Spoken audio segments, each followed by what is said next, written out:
అందరికీ నమస్కారం. ఆనందమయ జీవనానికి స్వాగతం. భర్తృహరి ఈ లోకంలో 4 రకాల మనుషులు ఉంటారు అనే విషయాన్ని చాలా అద్భుతంగా చెప్పాడు.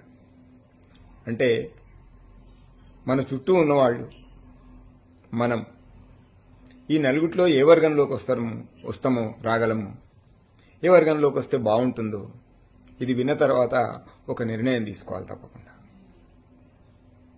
ఆయన ఏం చెప్తారంటే, తమ కార్యంబు పరిత్యజించియు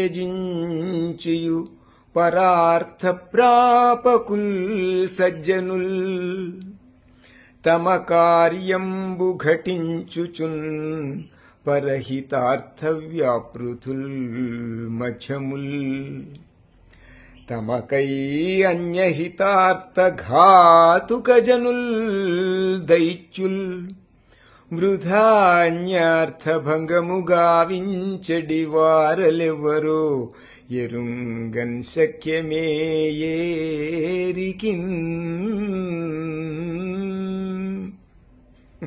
అంటారు ఆయన. అంటే ఏంటంటే, తమ కార్యంబు పరిత్యజించు పరార్థ ప్రాపకుల్ సజ్జనుల్ అన్నాడు. అంటే ఈ సమాజంలో కొంతమంది ఉంటారు. వాళ్ళు ఎట్లాంటి వాళ్ళయ్యా అంటే, పక్కనున్నోనికి ఆపద కలిగిందంటే తినే తిండి చేసే పని అన్ని అక్కడ వదిలేసి సిరికించెప్పడు శంకు చక్రములు చేదోయి సంధింపడానికి విష్ణువు వచ్చినట్లు అట్లా వచ్చేస్తారు అంతే. ఇంట్లో ఎంత ముఖ్యమైన పనిలో ఉన్నా గాని, కొట్టుకుంటున్నా గాని, తినే తిండి ఆపేసి అట్లా పరిగెత్తుకుంటూ వచ్చేస్తారు. తమ పని చెడిపోయినా సరే ఎదుటి వాళ్ళు బాగుండాలి, ఎదుటి వాళ్లకు కష్టం ఏదైనా వస్తే దాన్ని మనం ఆదుకోవాలి అనేటటువంటి సుగుణం కలిగినటువంటి వాళ్ళు.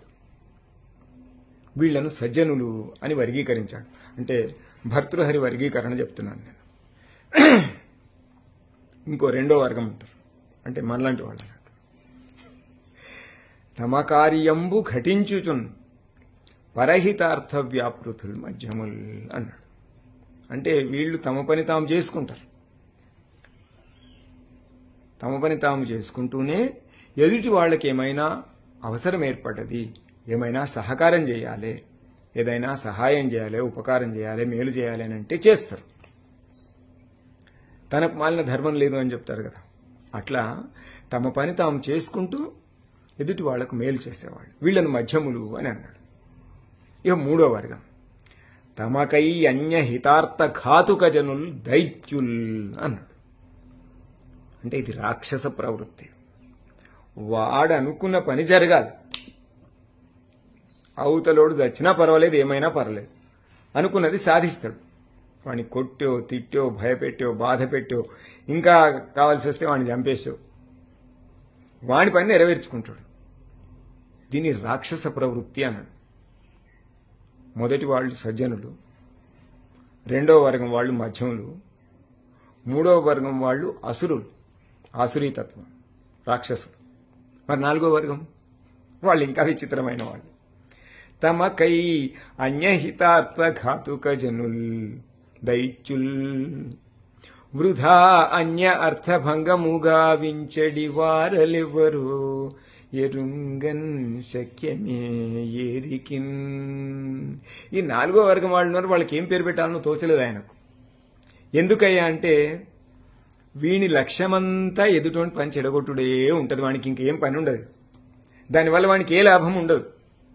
వృధాగా ఎదుటి వాళ్ల పనులు ఖరాబ్ చేసుడే వాడి పని, ఏ ప్రయోజనము లేకుండా. అంటే రాక్షసుడినైనా రాక్షస గుణం ఉన్నవాడినైనా మనం కొంతవరకు అర్థం చేసుకోవచ్చు. పోనీ వాడి సంతోషం కోసమో సుఖం కోసమో ఆనందం కోసమో వాడి ఉనికి కోసమో వాడేదో పోరాడుతుండు, నష్టం కలిగిస్తుండు మిగతా వాళ్ళకంటే కొంతవరకు అర్థం చేసుకోవచ్చు. వీడికి ఏ లాభము ఉండదు, కానీ మంది పనులు చెడగొడుతూ ఉంటాడు. వీడి పనే అది. వీడిని ఏం చేయాలి అంటే, వీనికి ఏం పేరు పెట్టాలనో తోచేదైనా వీడి నాలుగో వర్గం వాడు అని చెప్పిండు ఆయన. ఆడామగా కాకుండా ఉండే మనిషికి మనం పేరు పెట్టలేనట్టు ఎట్లా ఉంటుందో అట్లా ఈ 3 వర్గాల్లో రాని వాడిని నాలుగో వర్గం అన్నాడు. వాడిని పేరే పెట్టలేడు ఆయన. ఇప్పుడు చెప్పాలి, ఇప్పుడు ఆలోచించుకోవాలి. మనం ఏ వర్గంలో ఉన్నాం ముందు ఒకసారి డిసైడ్ చేసుకోవాలి.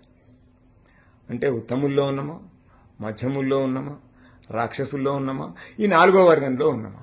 ఒకవేళ ఉంటే మనల్ని మనం ఎక్కడికి చేర్చుకోవాలనో ప్రయత్నం చేయాలి. అంతే.